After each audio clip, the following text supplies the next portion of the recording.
إن الحمد لله نحمده ونستعينه ونستغفره ونؤمن به ونتوكل عليه ونعوذ بالله من شرور أنفسنا ومن سيئات أعمالنا من يهده الله فلا مضل له ومن يضلله فلا هادي له ونشهد أن لا إله إلا الله وحده لا شريك له ونشهد أن سيدنا وسندنا ومولانا محمدا عبده ورسوله أما بعد فأعوذ بالله من الشيطان الرجيم بسم الله الرحمن الرحيم رضي الله عنهم ورضوا عنه وقال النبي صلى الله عليه وسلم اللهم أعز الإسلام بعمر بن الخطاب خاصة او کما قال علیہ الصلوۃ والتسلیم۔ محترم سامعین، جیسا کہ ہم سب کو معلوم ہے کہ یہ محرم کا مہینہ چل رہا ہے اور محرم کے مہینے سے اسلامی سال کا آغاز ہوتا ہے۔ محرم کے مہینے سے اسلامی سال کے آغاز کے ساتھ ہی ساتھ ہمارے ذہن کے اندر ایک عظیم شہادت گردش کرتی ہے جس کو ہم شہادت حسین کہتے ہیں رضی اللہ تعالیٰ عنہ۔ ساتھ ہی ساتھ یہ بات بھی معلوم ہونی چاہیے کہ سن 23 ہجری کا اختتام ہے اور سن 24 ہجری کا آغاز ہے۔ یکم محرم ہے اور خلیفہ دوم حضرت عمر فاروق رضی اللہ تعالیٰ عنہ کی شہادت ہوتی ہے۔ تاریخ اسلام کے اندر ایسی شخصیت نہیں گزری جس کے تعلق سے کسی نبی نے فرمایا ہو لو کان بعدی نبی لکان عمر، کہ میرے بعد اگر کوئی نبی ہوتا تو وہ عمر ہوتا۔ اور اسی کے ساتھ ساتھ اللہ کے رسول صلی اللہ علیہ وسلم نے حضرت عمر فاروق رضی اللہ تعالیٰ عنہ کے بارے میں ارشاد فرمایا کہ ان اللہ جعل الحق علی لسان عمر وقلبہ، کہ اللہ تبارک و تعالیٰ نے حق کو عمر کے دل اور اس کی زبان کے اوپر جاری کر دیا ہے۔ یہ وہ شخصیت ہے جس کے بارے میں مورخین نے یہ لکھا ہے کہ اگر ان کی حکومت 10 سال اور رہ جاتی، یعنی اگر یہ دنیا میں 10 سال اور زندہ رہ جاتے تو پوری روئے زمین پر اسلام کا پرچم لہرا جاتا۔ یہ وہ خلیفہ ہیں جنہوں نے 10 سال کے اندر تقریباً 4000 مساجد تعمیر کی، 900 جامع مسجدیں تعمیر کی، مہمان خانے تعمیر کیے اور 22 لاکھ مربع میل پر اسلامی پرچم کو لہرا دیا۔ اللہ کے رسول صلی اللہ علیہ وسلم کو حضرت عمر فاروق رضی اللہ تعالیٰ عنہ سے بے انتہا محبت تھی، اور حضرت عمر فاروق رضی اللہ تعالیٰ عنہ بھی اللہ کے رسول صلی اللہ علیہ وسلم سے محبت فرماتے تھے۔ آپ اسلام لے کر کے آئے، اللہ کے رسول صلی اللہ علیہ وسلم خوش ہوئے اور یہ ارشاد فرمایا اتانی جبریل، کہ میرے پاس جبریل آئے اور انہوں نے یہ کہا فقد استبشر اہل السماء باسلام عمر، کہ اللہ کے رسول صلی اللہ علیہ وسلم آپ نے یہ دعا کی خانہ کعبہ کے سامنے کھڑے ہو کر اللہم اعز الاسلام بعمر ابن الخطاب خاصۃ۔ اللہ کے رسول صلی اللہ علیہ وسلم نے جب نبوت کا اعلان کیا اور آپ نے مکہ کے اندر یہ تعلیم دی قولوا لا الہ الا اللہ تفلحوا، لا الہ الا اللہ کہہ دو کامیاب ہو جاؤ گے، مکہ کی سرزمین آپ پر تنگ ہو گئی۔ تقریباً 6 سال کی محنت کے بعد صرف 39 لوگ مسلمان ہوئے۔ 40ویں نمبر پر جنہوں نے اسلام قبول کیا وہ عمر بن خطاب۔ اللہ کے رسول صلی اللہ علیہ وسلم نے عجیب و غریب چیز مانگی۔ مورخین لکھتے ہیں کہ تمام صحابہ مرید رسول ہیں اور عمر بن خطاب یہ مراد رسول ہے، اور انہوں نے تاریخ رقم کر دی، اور اللہ کے رسول صلی اللہ علیہ وسلم نے جو مانگا وہ حق تھا اور آپ کو مانگنے کا حق تھا، اور اللہ کے رسول صلی اللہ علیہ وسلم نے جس کو مانگا اس نے اس مانگنے کے حق کو ادا کر دیا۔ تاریخ اسلام کے اندر لکھا ہوا ہے کہ حضرت عمر فاروق رضی اللہ تعالیٰ عنہ جب اسلام قبول کرنے کے لیے گھر سے نکلے، یہ تو اللہ تبارک و تعالیٰ نے آسمان پر طے کر دیا تھا، لیکن کفار مکہ کی ایک میٹنگ ہوئی اور اس میٹنگ کے اندر یہ طے ہوا نعوذ باللہ محمد عربی صلی اللہ علیہ وسلم کا مشن بڑھتا جا رہا ہے، اس کو نیست و نابود کر دیا جائے، اس کو ختم کر دیا جائے۔ کون ہے مجمع کے اندر جو اس کام کے لیے تیار ہوگا؟ عمر بن خطاب رضی اللہ تعالیٰ عنہ کھڑے ہوئے اور کہنے لگے میں تیار ہوں، آج اس کا کام تمام کر دوں گا، نعوذ باللہ من ذالک۔ لیکن اللہ تبارک و تعالیٰ نے جو لکھا ہے اس کو کوئی نہیں ٹال سکتا۔ راستے میں ایک صحابی ملے، پوچھا کہاں جا رہے ہو؟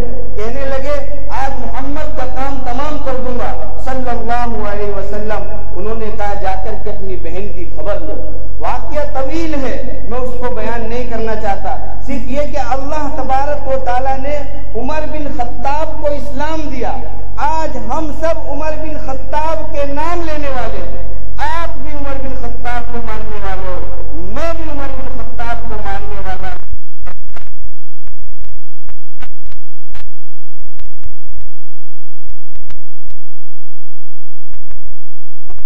فرمایا کہ میرے آسمان میں دو وزیر ہیں، جبریل اور میکائیل، اور زمین میں بھی میرے دو وزیر ہیں، ابو بکر اور عمر۔ یہ وہ عمر ہیں جنہوں نے عدل و انصاف کو قائم کیا۔ حضرت عبداللہ بن مسعود رضی اللہ تعالیٰ عنہ ارشاد فرماتے ہیں کہ عمر کا تذکیہ کرو، عمر کا تذکرہ کیا کرو کہ جہاں عمر کا تذکرہ ہوتا ہے وہاں عدل کا تذکرہ ہوتا ہے، اور جہاں عدل کا تذکرہ ہوتا ہے وہ اللہ تبارک و تعالیٰ کا تذکرہ ہوتا ہے۔ حضرت علی رضی اللہ تعالیٰ عنہ ارشاد فرماتے ہیں کہ جہاں صالحین کا تذکرہ ہو، جہاں اولیاء اللہ اور بزرگان دین کی بات ہو، تو اس بات کو عمر بن خطاب سے شروع کرو۔ یہ عمر بن خطاب ہے، اللہ کے رسول صلی اللہ علیہ وسلم کی مجلس میں بیٹھے ہوئے، اللہ کے رسول صلی اللہ علیہ وسلم نے آپ کا ہاتھ پکڑا ہوا ہے اور آپ نے پوچھا عمر یہ بتاؤ میں کتنا محبوب ہوں؟ حضرت عمر فاروق رضی اللہ تعالیٰ عنہ کہتے ہیں کہ اللہ کے رسول آپ مجھے کائنات کی تمام چیزوں سے زیادہ محبوب ہو۔ اللہ کے رسول صلی اللہ علیہ وسلم نے ارشاد فرمایا آپ کی ذات سے بھی زیادہ؟ تو کہا نہیں۔ تو اللہ کے رسول نے فرمایا عمر ایمان کی تکمیل نہیں ہوئی، اپنے دل کے اندر جھانکا اور فوراً کہہ اٹھے نہیں اللہ کے رسول میری جان سے بھی زیادہ آپ مجھے محبوب ہو۔ اللہ کے رسول نے فرمایا الآن یا عمر، اے عمر اب اسلام کی تکمیل ہوئی ہے، اب اسلام تمہارا مکمل ہو گیا ہے، اب تمہارا ایمان مکمل ہو گیا ہے۔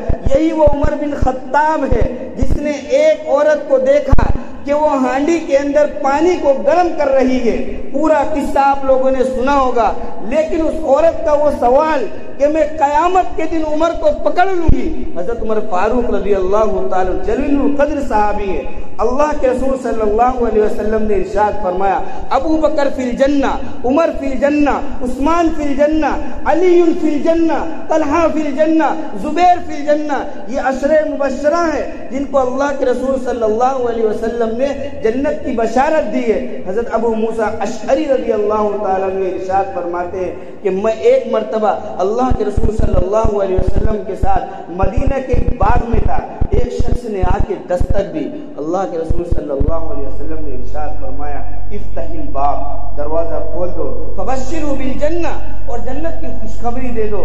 میں نے دروازہ کھولا، دیکھا تو ابو بکر صدیق تھے، میں نے ان کو مبارکباد دی اور جنت کی خوشخبری دی۔ ہم تھوڑی دیر بیٹھے، پھر دروازے پر کسی نے دستک دی، اللہ کے رسول صلی اللہ علیہ وسلم نے فرمایا افتح الباب، دروازہ کھول دو، فبشرہ بالجنہ، اور جنت کی خوشخبری دے دو۔ میں نے جا کے دروازہ کھولا تو عمر بن خطاب نے، یہ وہ عمر بن خطاب ہے کہ یہ اس عورت کو دیکھتے ہیں، وہ عورت یہ کہتی ہے کہ عمر سے میں قیامت کے دن حساب لوں گی، آپ کی آنکھوں سے آنسو جاری ہو جاتے ہیں اور آپ یہ کہتے ہیں کہ اللہ کی بندی مجھے کیا پتا کہ تو یہاں اس حال میں ہے، کل عمر کو آ کے دیکھ لینا، امیر المؤمنین سے مل لینا۔ ایک دن رات میں توڑے چلے جا رہے۔ ایک صحابی نے پوچھا کہ عمر اتنی رات میں کہاں جا رہے ہو؟ کہنے لگے اونٹ گم ہو گیا ہے، اس کو تلاش کرنا ہے، اور آپ کے دل کے اندر وہ تڑپ اور وہ پڑھن تھی کہ دریائے فرات کے کنارے اگر کوئی بکری کا بچہ بھی پیاسا مر گیا تو قیامت کے دن عمر کی پکڑو. اللہ تبارک و تعالیٰ کا ڈر، اللہ تبارک و تعالیٰ کا خوف. ایک اس اور تاریخ کے اندر لکھا ہے، ایک مسافر رات میں ایک خیمہ لگاتا ہے اور ان کی عورت کو اندر چھوڑتا ہے، ان کو درد ذہن شروع ہو جاتا ہے. عمر بن خطاب یہ رات کو گشت کرنے والے ہیں. اللہ کے رسول صلی اللہ علیہ وسلم نے ارشاد فرمایا کہ جس راستے پر عمر ہو شیطان وہ راستہ چھوڑ دیتا ہے. تاریخ کے اندر وہ واقعہ بھی لکھا ہوا ہے کہ عورتیں اللہ کے رسول صلی اللہ علیہ وسلم کی ازواج مطہرات آپ سے مطالبہ کر رہی ہیں، سب بیٹھی ہوئی ہیں، بیٹھی ہوئی ہیں. عمر بن خطاب آئے، عورتیں گھروں کے اندر چلی گئی. یہ عمر بن خطاب رات کے موافق شاہ ولی اللہ محمد دیتے ہیں آتے وہ عمر بن خطاب کی رائے کے مطابق نازل. غزوہ احد کا موقع ہے، غزوہ احد کا موقع ہے اور عمر بن خطاب یہ رائے دیتے ہیں کہ تمام کو قتل کر دیا جائے. رشتہ دار اس کو قتل، میرے رشتہ دار میرے حوالے کر دو، علی کے رشتہ دار علی کے حوالے کر دو اور ان کو قتل کر دیا جائے. اللہ کے رسول صلی اللہ علیہ وسلم ٹھیک نہیں ہے، ہمیں ہمارے رشتہ دار یہ لکھا ہے اگلے تو اللہ آپ کو جاری اور آپ یہ کہتے ہیں کہ کاش عمر کی بات کو مانے، لیکن وہ ٹل گیا. میرے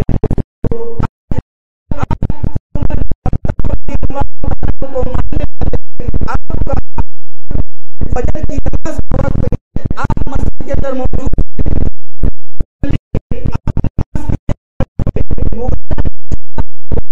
ابو لولو مارا اور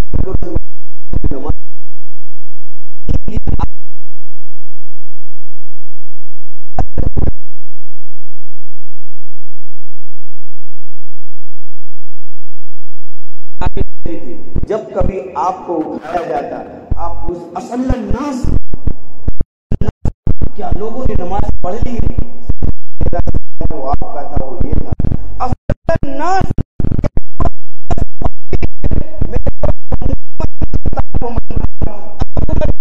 کو مان آج کے دور کے اندر اسلام کا پرچم لہرایا جاتا. وہ عمر بن خطاب جب بے ہوشی ان کے اوپر سے ہٹتی ہے تو